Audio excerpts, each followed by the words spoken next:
We're live. Hello. Hi, everyone. Hello. Hello. Really happy to introduce you to my new voice panel for May. We're going to start off with a little introduction from each author, and we're going to start with Ian, because he is next to me. Hello, my name's Ian Richardson. I've written 2 crime novels. They both star a male and a female detective, and they're set in the City of London Police, which is a separate squad from the Metropolitan Police, much older, historically separate. So I've written 2 stories. I'm on my 3rd, and I'm hoping to write about 1 a year for as long as I can. Excellent. I'll go to Michelle next. Hi, so I'm Michelle Keard. I live in Bury St Edmunds in Suffolk. Very quiet and nothing much happens. I write the D.I. Jack Mackintosh series of novels. Currently got 4 published, and I'm working on a 5th as we speak, and also the first in another series I'm working on as well. That's me. Nice. And Andrew? Hello. My name's Andrew French. I write crime, fiction and thrillers as A.S. French. I've got 2 novels out at the moment, with a 3rd published in less than 3 weeks in my Detective Jen Flowers series. Hopefully, in about 3 months, I'll have another set of thrillers published as well. Excellent. So I, in preparation for this, started off by reading a book from all of you. And none of you are afraid of going quite dark, subject-wise. You've all hit on some quite interesting topics. What gives you your inspiration for your novels? And we'll start with Ian again. We'll just keep going around in that way. I'm not sure. I try to keep in touch with real crime, follow the police as much as I can, and enjoy talking to policemen when I can, because they give you good inside knowledge. Like apparently the City of London Police and the Metropolitan Police hate each other.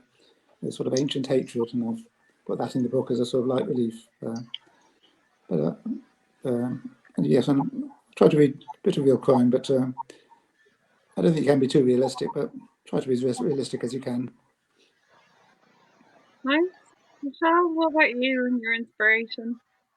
I read a lot. I'm a really voracious reader. I think to be a writer, you really have to be an avid reader. I'm not sure where my inspiration comes from, really. It must be everything around me. I know in my books, I do try and pull on certain topical things that might be happening at the time I've set my particular story. I do obviously draw into what might be happening in the real world as opposed to my fictional world. Yeah, I'm not really sure where the inspiration comes from, to be perfectly honest. And Andrew? I read a lot as well, like Michelle, or at least I try to. Inspiration comes from everyday things, people you see outside. I mean, before the pandemic, I used to travel a lot, and so I'd travel by train or public transport. Public transport is a great place to make character descriptions, because I'd be sat on the train and staring across at people, and then I'd make notes on a phone. Mobile phone it's a great invention for writing. So seeing other people out and about, and then the news, the internet, books, movies, music's a big inspiration for me. I try to put music in everything I write. Nice. So Michelle, you were saying you're in Bury St Edmunds in Suffolk. Yes. Nice place. My mum is from Suffolk. Uh-huh. I'm up in West Yorkshire. Where are you based, Ian and Andrew? I'm based in South Wales, but I sort of grew up in London and relocated about 20 years ago, so I regard London as home, really, but I use that for my books. I'm in what used to be North Yorkshire, but we got kicked out of North Yorkshire, so we're Teesside, Cleveland now, so I'm on the coast Probably not far from Whitby, maybe about 15 miles from Whitby. Nice, that's a really lovely place to be. So we've talked about the fact that all of your books kind of aren't afraid of shying away from sort of quite deep topics. Is there anything you wouldn't write about? That's a good question. I noticed in the Line of Duty series, they sort of use the Stephen Lawrence case and sort of played around with it and played around with the names. And not 100% sure I'd do that, to be honest. I wouldn't do anything that would offend any living relatives or anything like that. Fair enough. Michelle, anything you'd shy away from? I'd probably say no. I do know that a lot of readers don't like animal cruelty. You can kill a person, that's absolutely fine, but an animal isn't off the limits. I don't like too much animal cruelty, I have to say. I'll kill anybody, but perhaps not a cat or a kitten.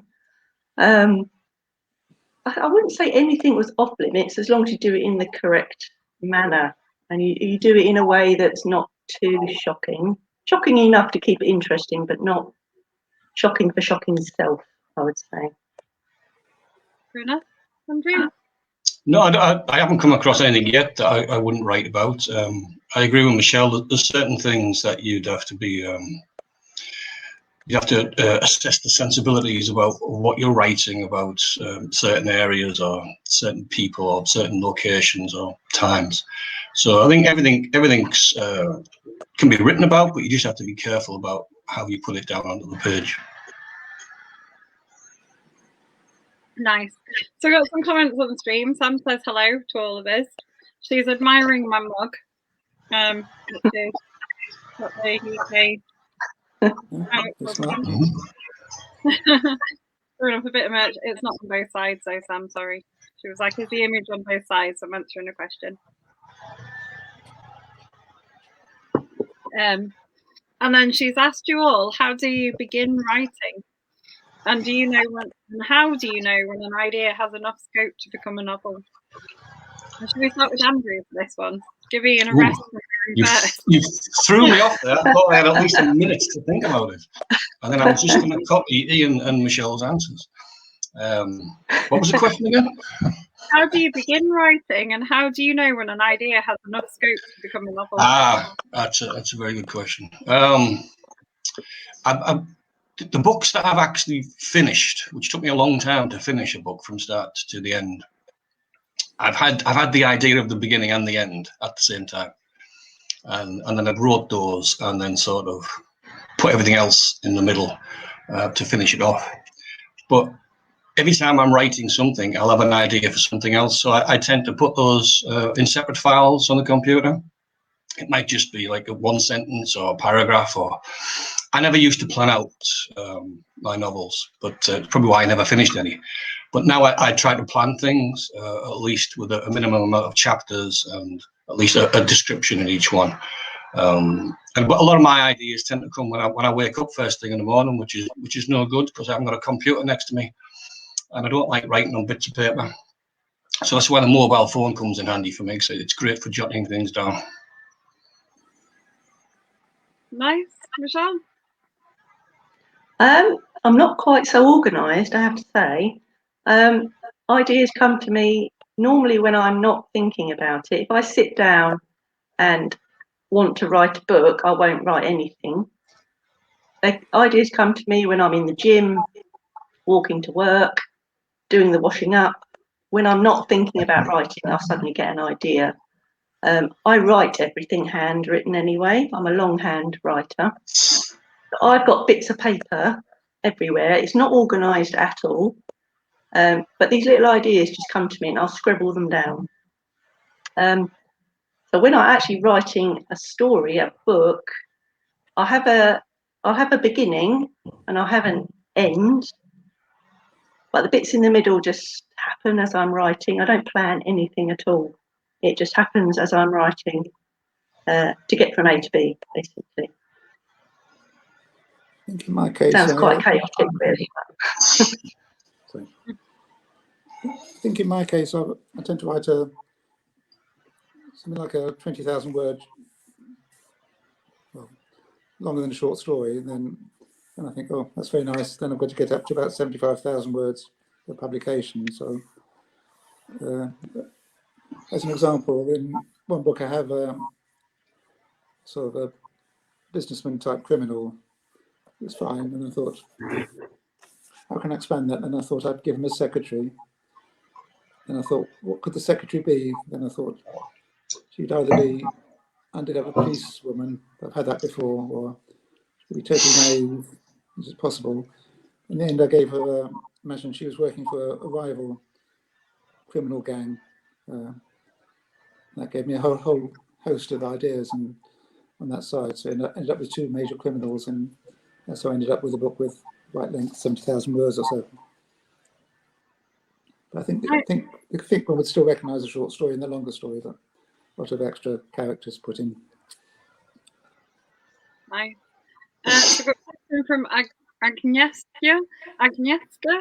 I am so sorry to whoever that is who asked the question, because I've just pronounced your name very badly. Please accept my apologies. She's asked, did you find lockdown productive because of having more time, or restrictive due to lack of experiences? We'll go with Andrew again. Initially, I found it rather confusing because, as I said, I got a lot of ideas by traveling and being out and about and meeting people or just seeing people. And you would think under lockdown, when you have a lot of spare time, it would give you more time to write. But I find the more spare time I have, the less writing that I do. I get distracted by other things. When I used to work full time, when I used to work sort of 60 hours a week, I would get home and I'd write at like till 2 o'clock in the morning. And now when I'm not working full time, I tend to find other things to do. So I would say no, it hasn't helped me to write more. It's actually I've probably written less, to be honest. Fair enough, Michelle? I've actually found lockdown quite productive. I still worked full time at the time, obviously for the NHS, the hospital. I was still working, but I found the days had more hours in them because I wasn't going anywhere else. I wasn't going to the gym. I wasn't going shopping. I wasn't going anywhere. I was going, working for the full day, but the day had more than 24 hours. I'm sure it did, because I found more time to do stuff. And I found it more productive personally. I actually wrote The 15, my third book, predominantly in lockdown.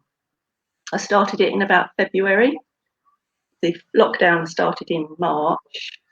I pretty much finished it, published it by the end of lockdown, because I just had so much more time, and I liked just immersing myself in my own fictional world, so I could block out everything else that was happening and I could just concentrate on my own little characters and my own little world. And I actually found it really productive. I know that's probably not what a lot of people found, but I could block out the real world, and I found it really, really actually helpful in a perverse kind of way. So I was quite productive last year, very much so. Ian? I've retired now, so logically wouldn't think it made much difference, but I think I've had my grown-up children home, working from home, which is kind of a bit distracting actually. So I haven't done as much as I was hoping to do. So yeah, I think more distracting than helpful, I think. I learned during lockdown that I cannot work from home. I tried and then managed to go back into work for some of it, and I either am extremely productive and work very long hours during the day, or do absolutely nothing. And it's only one or the other. Would you write about lockdown in your books? No. That's a very quick answer. That's a very quick answer. I personally, so at the minute, my D.I. Jack Mackintosh novels, they're actually set not so quite far in the past, but they're, I think 2013 I've got to in the current series. I'm going to miss out 2020 and 2021 completely. I'm just going to leapfrog over those years, because I don't think you could not write in that time period without mentioning it, but I don't want to. But I think I might just miss those years out and just skip ahead, and hopefully no one will notice. Fair enough. My books are set sort of 20 years in the past. I did that because people kept telling me my technology was out of date, so I was somewhere in the past and kept everyone happy. So, I think eventually I might write about lockdown, but if you write about anything today, it'll be out of date very soon. So I'll probably give it a few years before I'd write about it. Yeah, I'm the same. No, I haven't at the moment. I think I'd find it quite difficult to try and incorporate everything else that's gone on in the real world into the fiction. The only television program I've seen that's incorporated it was, I don't know if you've seen the American show Coroner, and that's based on a set of books. And it was quite surprising when I saw the first episode and people were wearing masks and social distancing, and I'm trying to think, well, that's not the world I live in, when it actually is the world I live in. So no, not at the moment. Maybe at some point if I have an idea in the future, but I'd avoid it at the moment. We had the author of the Coroner books on in our really? Okay. festival. Yeah, it's really an interesting chat. I haven't read the books. I've just seen there's 3 series, and I really like the series, so I need to find the books. The books are great. So we've got Jane Badcock joined us. She's another one of our member authors. Had a password meltdown getting here. Sam wants to know, was your first published novel the first one you attempted to write? Ian, was your first published novel the first one you attempted to write? Yes, I think it was. Yes, it was. Yes, took an awful long time to write it, but yes, it was the first one I ever tried to write. Yeah. How long did it take you to write it? I was working at the time, so it was at least 10 years, I suppose, fitting it in without work. But now I've retired, I've got more time, so hoping to be one a year from now on. Michelle, the first published one you wanted to write? Or technically, I would say technically yes. I did write a novel when I was about 12 on my mum's typewriter, the proper typewriter paper that you could see through, and there's Tipp-Ex everywhere. I remember writing a full-length novel and giving it to my best friend to read at the time, and she cried when she'd read it, which I hope was in a nice way and not in a not nice way. So I suppose that was my first book I wrote. I don't know where it is now, probably in the bin. But yeah, I think my first published novel was probably the first one I probably wrote properly, really. My first published novel is The Hashtag Killer, and I think it's probably the 6th or 7th thing that I wrote. The other 6 are sitting in folders, lost and lonely on the computer. You ever attempted to go back to those 6 and revisit them? Yes, I would like to, once I get myself organised properly. There's a lot of, well, trying to be modest, I think there's a lot of things in there that can be published. I need to sort them out, basically. I need to go back and rewrite and edit properly and incorporate the things that I've sort of learned over the last 3 or 4 years that I didn't know then, but I do know now. But yes, I will go back at some point. So there's a question about settings here, but before I ask you that, let's talk about the settings where your novels are set at the moment. So tell us a little bit about where your novels are set at currently. Starting with Ian. Well, as I say, the main characters appear in the City of London Police, and I've tried to write sort of in a sort of office background, which is one I know quite well. I do have it's like one book I have a few scenes in Hollywood, and in my book I'm writing at the moment I have a few scenes in Corsica, just to widen it out a bit. A bit of extra interest, but yeah, basically they're in the City of London. Nice, Michelle. So my current series with D.I. Jack McIntosh is in London. So he's in the Metropolitan Police. So vast majority are in London. I'm currently about to release in August the first in a new series that I've written. And that's actually based in my hometown in Bury St Edmunds. So because nothing ever happens here, so I thought I'd start writing a book.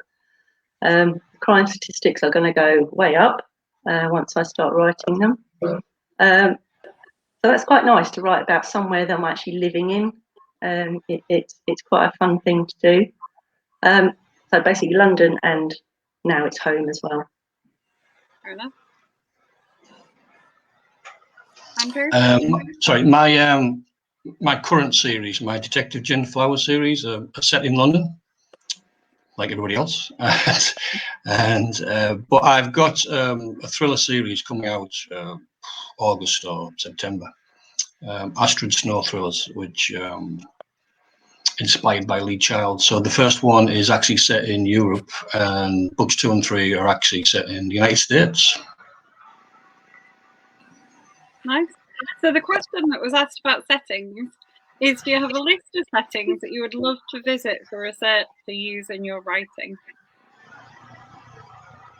We'll shake it up and start with Michelle first for this one.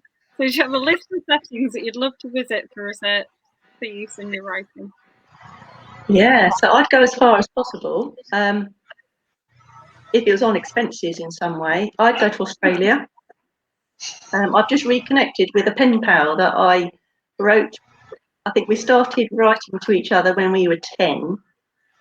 Stopped about 15 or 16 when you discover other things. And I recently found all her letters at my parents' house. And so I've now just got back in contact with her some 30 years later. So I think I might kind of try and create a story that involved Australia that I suddenly had to go and visit, I think. Nice. Andrew? If I could choose somewhere, I would probably pick Hawaii, because it's so nice. It's the nicest place I've been to. So I'd try and get some kind of British character, fish out of water in Hawaii, so I can go and live over there for at least 12 months and extend it longer if I can sell a few books at the same time. Good plan. Ian? Yes. Well, the places I've written about so far, I have visited. I visited Hollywood and I visited Corsica. I think it would be difficult if you hadn't been there. Not sure anywhere. Perhaps New York. I have visited there, but I'd like to do a bit more research there. There's a lot going on there. I think I might set a novel there. Nice.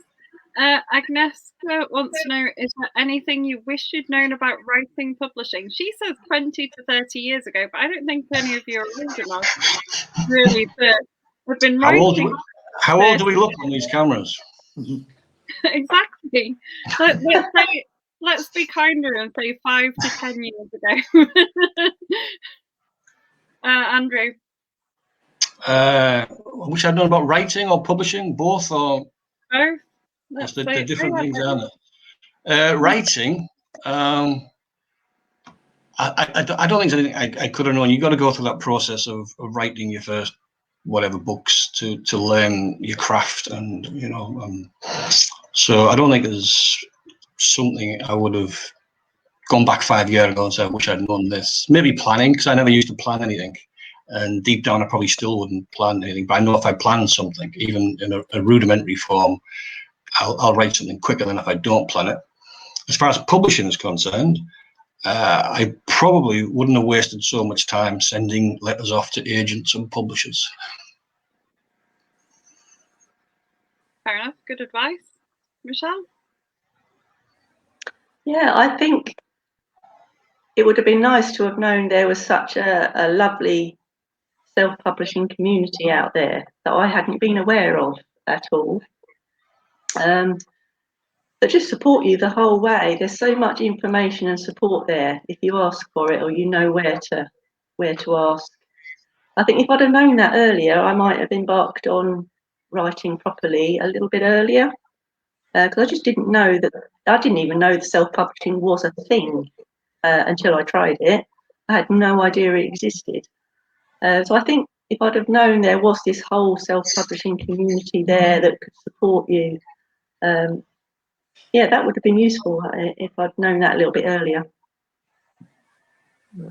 I spent a lot of time being scared of sending stuff off to publishers, but like Michelle, I've discovered the self-publishing community, and I just publish it myself and try to keep myself happy. And if anyone, other people like it as well, that's fine. But I don't bother sending stuff off to publishers now. Sam says that you look 21. Which all of us. On the camera, yeah. Let's just say all of you. Yes, I do. We all have those filters on the camera that de-ages like in a Marvel film. I wish I could have some of those for everyday life. And I work with kids, so they're brutal as well. So you ask them how old they think you are, and they always they're either really kind and tell you 21, or they think that you're like 55 or something else. Yeah, she says all of you are babes in arms. Okay, thank you. What point do your titles come to you? And do you come up with your titles and covers and things yourselves? Ian, do you want to go first? You've got some good titles. Yes, I made up the titles fairly early on, I think, and I designed the covers myself. First one the publisher did, and the second one I got a friend to do it. The publisher sent me a list of titles that had been used and suggested I avoid things that had been published before. The first book was called City Crime, which I thought was quite a good title and never been used before, so I was quite proud of that. And the second one's called Murder Behind the Screen, and the third one's going to be called Deadly Diamonds. So I think fairly on I try to think of a snappy title. Nice. Michelle, cover and titles? Well, titles are mine, yes. It's odd. Like sometimes I have the title before I've written the story. Like the current one I've written, the fifth D.I. Jack Mackintosh book I'm writing now. I had the title before even I started writing it. Others, I'm struggling for the title when I'm coming to the end. So titles are a bit odd for me. They either come to me straight away or they don't. The covers, I have no technical ability whatsoever. Don't pretend to. So I get someone to do the covers for me. I get an image in my head, a picture I might want on the cover, but that's as far as I go, and then someone does that for me. Good, Andrew. Titles. My first published book, the Hashtag Killer. I knew then I was writing about the internet and social media, so I had that title fairly early on. But normally it would come halfway through the book, or after I finished the book, or 3 weeks after I had 12 titles and changed it to a 13th one. Apart from that, I like music a lot, so my next series is going to have based on songs. So the first book in my Astrid Snow series is called Don't Fear the Reaper. As far as covers are concerned, I had this idea at the beginning because I used to teach digital imaging and graphic design.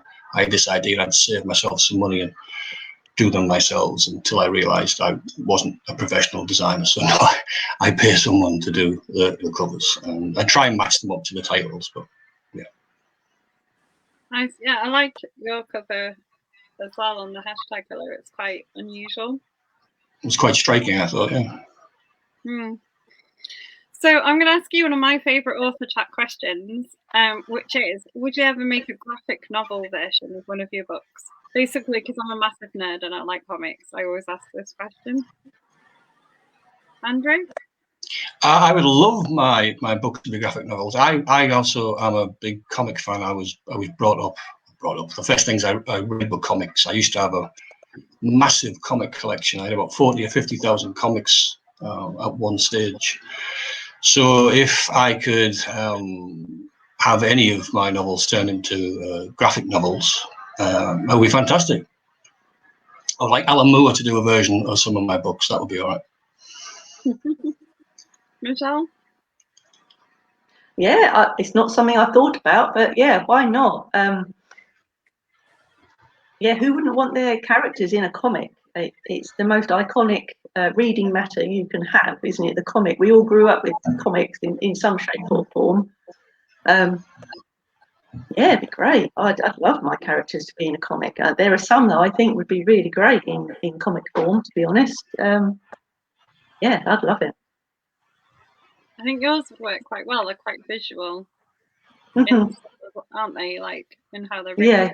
They would be really good. Ian? When I tend to write visually, if you like. I'm writing almost like a movie scene. That's kind of how my thought process as when I write. Nice. I think I prefer my novels to be a TV series, something like Line of Duty. I quite fancy that, but certainly take graphic novel if anyone wants to do it. Yes, but I think like Michelle, I write rather visually. And start for a novel, I think what would Alfred Hitchcock do, and then write along those lines and do that sort of vein. Yeah, good. So one of the things you mentioned, Alan Moore, and he's notoriously anti any adaptation of his book. So he likes his own versions, but any kind of movie and anything, so he like washes his hands of them and is like he's very anti anyone adapting them. How would you feel about them? Have you ever cast in your head your books for like a TV show? All the time. I always think about, like Ian just said, if they made a TV show of this, who would be the lead actor, and would I care if they totally changed if they changed the location, so it wasn't set in London anymore, it was set in New York. And I always said I would rather not. I would rather, even if they offered me, my wife doesn't believe me this, even if they offered me millions of pounds, she's laughing in the room. Even if they offered me millions of pounds, I wouldn't say, you can take my book and change 95% of it. I'd like them to keep it as close to the original as it was. So yeah, I'm with Alan Moore on this. Alan Moore wrote his comics, graphic novels, are that medium and not to be made into film. So not for anyone. Fair enough, Michelle. Yeah, I'm quite the same. I think I'm quite protective of the characters that I've written and the settings they're in. I don't think I'd quite like someone to toy around with it, to be honest. I might change my mind if they offered me lots of money. I don't know. But I'm quite character driven. When I write, it's characters and it's their story, it's their interaction with each other. And I think if someone messed about with that and changed where they were, who they were, what they looked, I'm not really bothered about what they look like. But yeah, I think I'd be quite protective of them, to be honest, and until I was offered too much money to not be, maybe. Ian? I think I'd be happy for almost anyone to do a TV or film version of my books, yes. Trouble is, if you say you want such and such actor, he's always dead or doesn't want to do it or costs too much or something. But I think you have to rely on the directors to cast the series what's available and who's available and who they fancy. So you have to let it go a bit, but I wouldn't be too protective as long as they pay me reasonably well.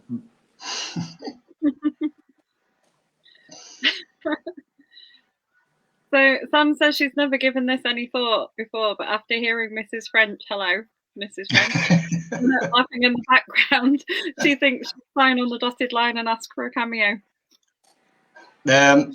If she could come and get me and make me another gin and tonic cocktail, she might. They're asking for a cameo. No. She says no. Sorry, I'll try my best. I'm sorry, Sam. She's tried my best. She won't even make me another drink. Shocking. We'll actually come round for gin and tonic. I think my next book might be about a wife who murders her husband because she wouldn't make him a gin and tonic when he was on the internet. There's a question here, and Sam's asked it, but it's one that my dad likes to ask a lot when he comes and watches the author chats, which is, how do you find the social media and marketing side of being an author? So that's kind of dual role, isn't it? You've written the book. How do you find the marketing side of it? Do you want to start us off, Ian? Yes, it's part of the job. Unfortunately, otherwise, but it's certainly part of the job. I've done a few talks to libraries and WIs and things, and I used to quite enjoy it when I got there. People are always pleasant, and I quite enjoy it. Yeah.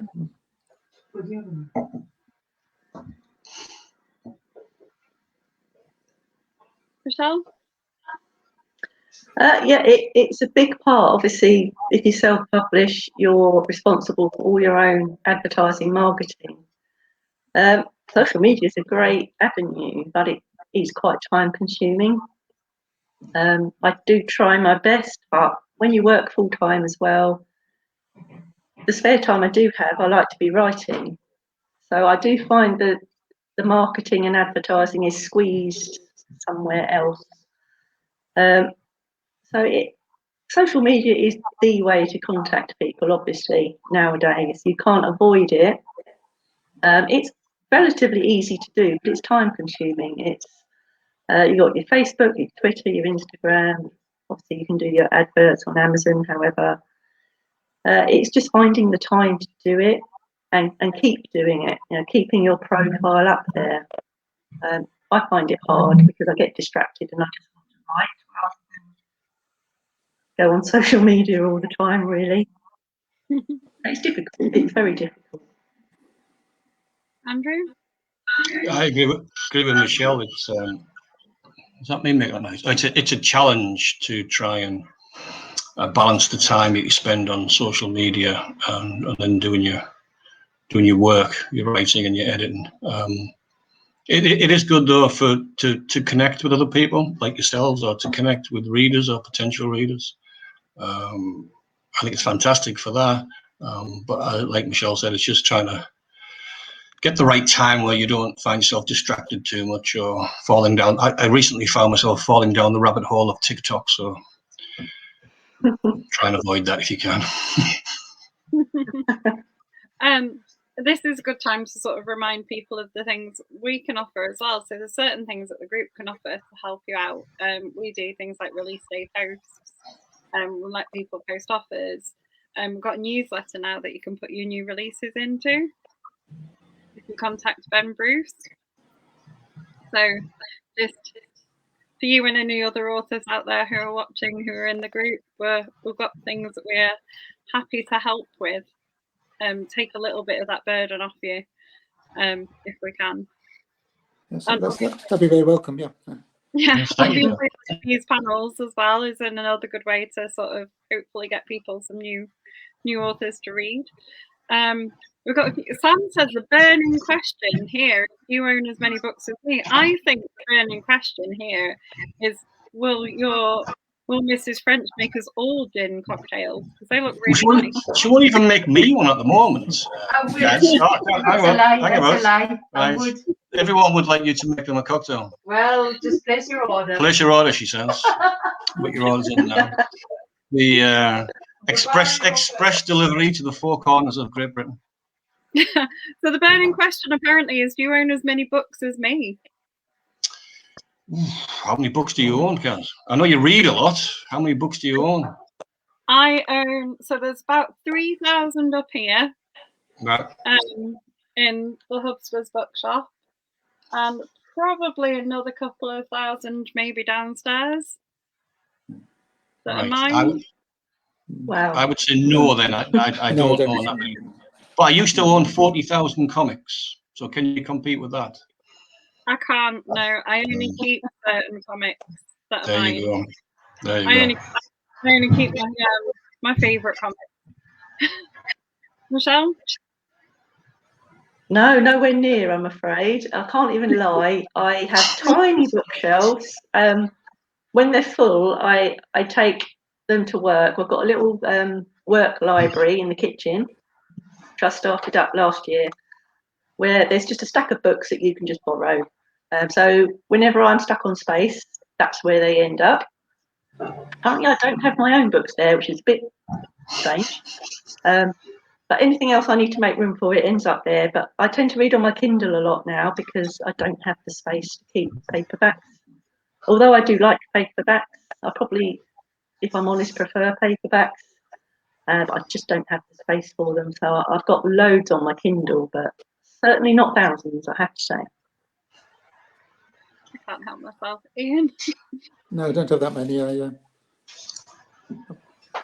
tend not to have too many books because I find them distracting. I've got to spend time writing. Can't write and read, so spend writing. So that's the main job. So no, not as many books as you. No, very much. About the only thing I ever spend money on is books. That's probably why there's so many in my house. I got mine, Jim. There you go. Cheers, everyone. Cheers. It's got fruit in it as well, so it's my favourite. Empty. It's empty. Look, you need someone to fill it for you, Michelle. That's it. I've got the cat. She's no use to me. Our other favourite UK CBC question is: what is your most memorable moments as an author? Yeah, apart from this, you mean? Yeah. You don't have to say this. I'm not lying. This is the most memorable moment I've had. My wife just been a liar from the kitchen, but she can't be trusted. I've enjoyed this. I did go on a cruise and I gave a talk to people on my books, and I think probably because I had so much time, nothing much else to do. I managed to sell quite a few copies. I was quite proud of that. So going on a cruise was quite nice. Nice. Michelle? I've got two. Can I have two? Very quick one. I have mine because I haven't got one. So. So I think the first one was when my first book was published, which I have here, Phoenix Project. Obviously, you only expect your friends and family to read it, obviously. And I remember seeing, I had a couple of downloads in America. I thought, I know a few Americans, so that will be them. I had a couple in Australia. I know a couple of people in Australia. I had a download in Mexico, and I thought, I definitely don't know anybody in Mexico. So I was really, really excited about that. I thought that was it. You know, on my author journey, that was fantastic. The second one was quite recently, beginning of this year. I had my first COVID jab at work in January. And I sat down with the lovely lady who was going to jab me. And she took my details on her computer, just checked who I was. She said, Michelle Kidd? I said, yes. What, Michelle Kidd, the Phoenix Project? Michelle Kidd? I was like, yes. She goes, I'm just reading your book. It's amazing. I was like, oh my God, that's just fantastic. I just thought it was amazing that the person who was going to jab me happened to be reading my book at the same time. Small things, but. So Sam has asked if you've got any merchandise to go along with your books. She said the question is inspired by Valerie Keogh's goodie bag. So I've got Valerie Keogh's goodie bag here. That she sent some of us. She said, oh, what would you like to have? So do you have any merchandise to go with your books, or what would you like to have? T-shirt. You want it? I have a T-shirt, but the wife hasn't washed it. I know that sounds rather sexist, but it was sent to the wash, and now she's just going to pull it out of the dirty washing. So it's all crumpled. So can you see that? This is it. It's not really merchandise because I only bought one for myself. There you go. Thank you. That's it. Thank you. Is there anything you'd like to have? Those bags, I saw them yesterday when you posted them on the site. I think they're fantastic, those tote bags. And the other, what else was it? I think some bookmarks or they were fantastic. Yeah. Yeah, so I picked mine up at the post office this morning in the pouring rain. Yeah. Yeah, I've got tote bags, and there was a coaster and a bookmark. That's it. Yeah. All sorts, like a glasses cloth, I think. They're really good. I'd like to see someone with walking down the street one day with a tattoo of one of the book covers. My book covers, obviously. That'll be all right. That'll be interesting. Yeah. Michelle, what about you? Any merch you'd like to have? I'd have anything. I'm open to all sorts of things. I do quite like the bookmarks, coasters, bags. I don't have anything, I have to say. Apart from, I did order myself a face mask with my first book cover on it. So I was walking around Tesco's with my book in front of my face all the time, which I don't have. It's in my gym bag upstairs. That's the only bit of merch I've done for myself. It's not available to anyone else. But I'm open to anything, definitely. I've had bookmarks printed for my second book. I hadn't thought of anything else. Must admit, the bag looks very attractive. I'll have that done. I like the idea that Michelle said of the face mask. Can you imagine that as a face mask?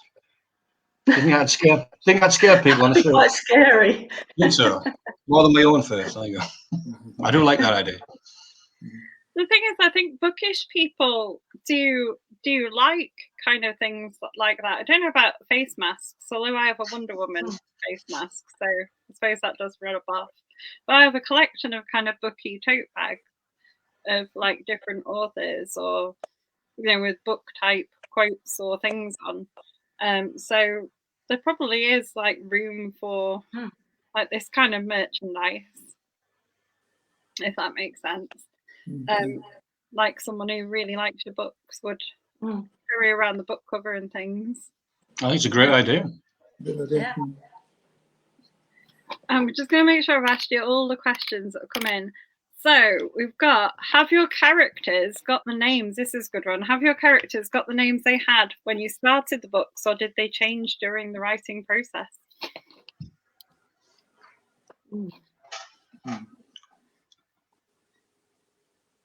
Ian, do you want to go first? Our main characters, David Gould, the inspector, is based on a school friend with that name, and female one is called Philippa. They've had that all the time.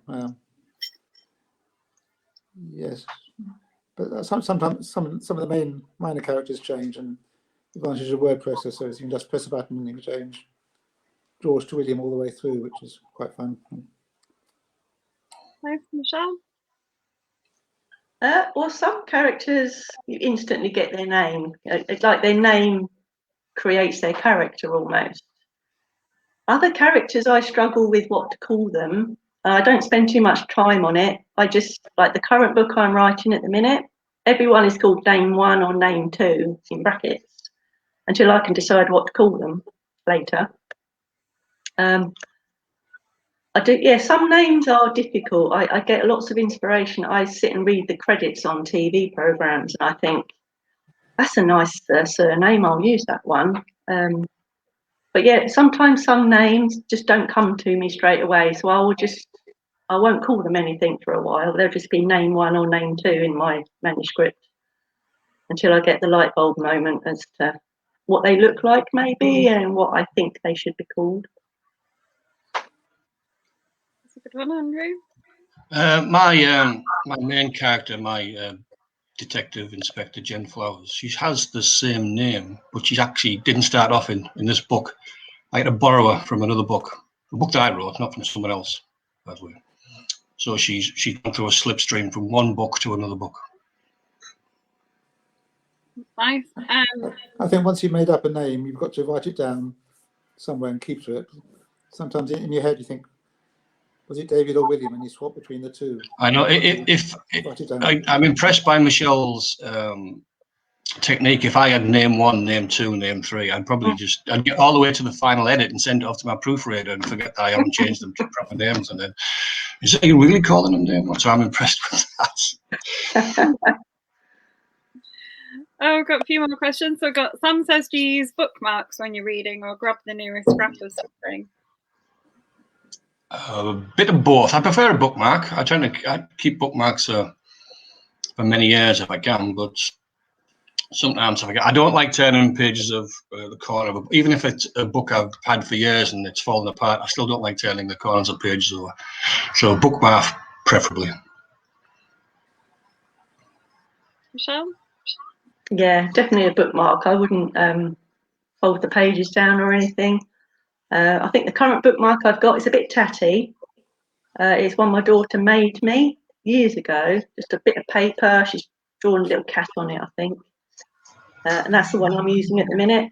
It's a bit, as I say, it's a bit tatty now, but yeah, it's better than folding the page down. I've got my own bookmarks, which I use because I've got a whole stack of them, so I can use them quite freely.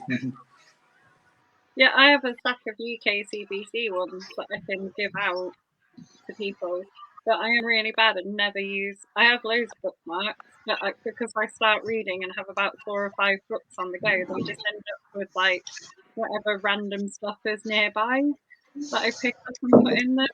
So often, like my bus ticket, I've got like a RuPaul dollar that's in one of them. There's like any old pound notes.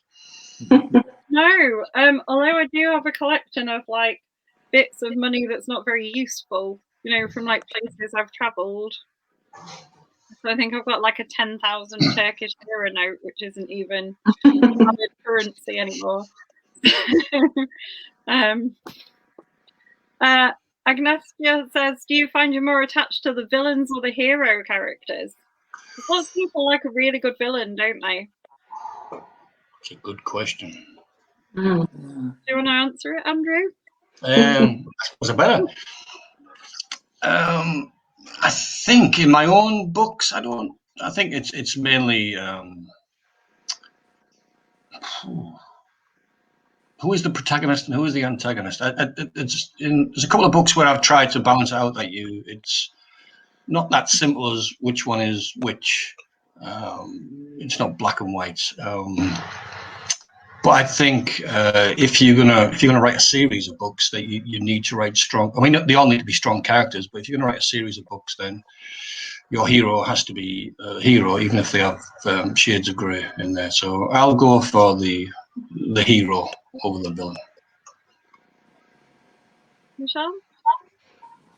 I love writing about the baddies, really, because I think they've got a lot of depth to them. So there is particularly one baddie, if we call him, in my book, my D.I. Jack McIntosh books. He's Russian. He does come through the series. And he kind of develops as you read his character and you learn more about him. He's got more depth to his character. So have the good guys as well. So to me, characters, the way you write your books, it's really all about characters. It's why do they do the things they do, and particularly the villains, the bad people. Not just what have they done it, or why have they done it? What's driven them to kill people, if that's your storyline? What's driven them to that point? That's the bit I like writing about. I like writing about why they're doing the things they're doing. I think that develops their character. So I do love writing about villains, to be honest. I think in crime novels you've got to have the detective has got to be the hero. That's sort of the general point of the genre. So you've got to like them, but it's fun writing about villains as well. Yes, no, but have both. I mean, I thought the trouble with the most recent Line of Duty was that the villain was a bit wishy-washy at the end. And, I think everyone felt that he was very disappointing because he just took over. It wasn't very exciting. I think you need to have a stronger villain than that if you can. Fair enough. Sam says she horrified Mark Billingham and me, Sam, at this for using the dust jacket of a book as a bookmark. So I don't yeah, I'm with Mark Billingham on this one. I'd take the dust jacket off of a hardback if I'm reading it. So she uses her UK Crime Book Club one now. We've got about 5 minutes left. Can people buy signed copies of your books directly from you? Because a lot of our members like to buy a signed copy of a book. Ian, may I buy signed copies from you? Yes, I've got 20 copies in the corner here, and happy to sell as many as I can. Yes, happy to sign them. Yeah. Nice, Michelle? Yeah, definitely. There's a page on my website where you can just contact me if you want one. But yeah, definitely signed copies are available, definitely. Absolutely, yeah. I'm ES French on the Facebook page or andrewsfrench.com website. Not only will I sign a copy for you, I will draw a small illustration inside, which will be barely better than a stick figure, but it will be original. Nice. Any plans for audio versions of your books? Audio version, you mean with actors and so on? Or just like an audio book version? Because we have some members who only tend to listen to books rather than just read them. I mean, that we would read out our own books. Is that what you're saying? Yeah, or have an actor read them. Yeah. Yes. No, I haven't. No. Trouble with actors, you've got to pay them, and a bit expensive. I could do it if there's a demand, but no, I haven't thought of it yet. I know people do it. They get actors to do that. I doubt if it covers the cost. So. Okay. It's something I'd like to do, but I'm just in the early stages of my ebook and print career. So I would definitely would like to have my books as ebooks sometime in the future. Yes, not read by me. Not read by you. No, my voice is far too northern. It comes across as normal to me, but everybody else will be thinking his voice is very northern. But northern accents are often quite liked by people.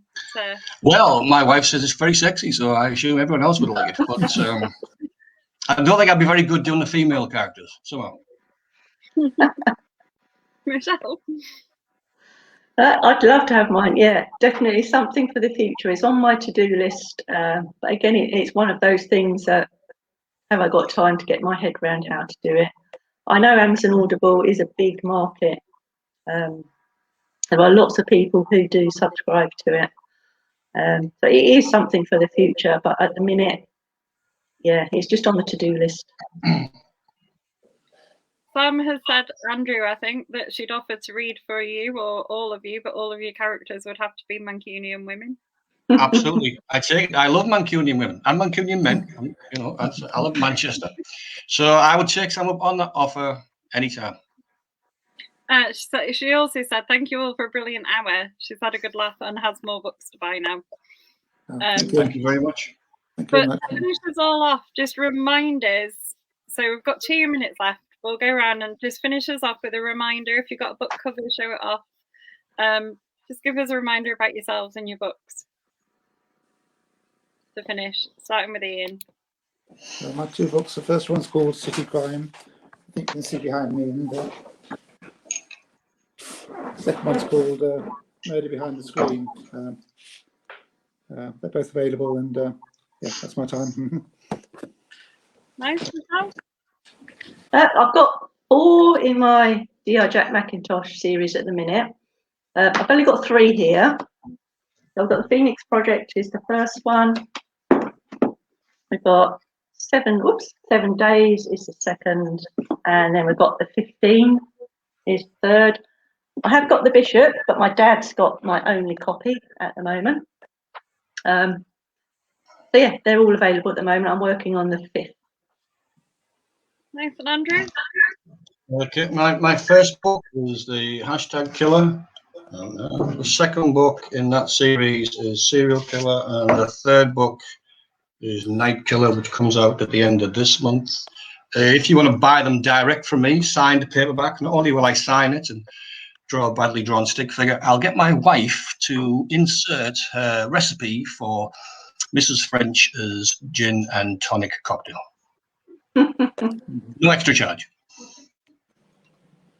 Excellent. What an offer. I mean, you can't pass that one How, up. how could you? How could you refuse that? She'd be mortified if you do. And all that's left to say is thank you so much for joining us. Thank you very much. For having Nice us. to meet you all. Having me. Nice to meet you all. Thank you very much for having us.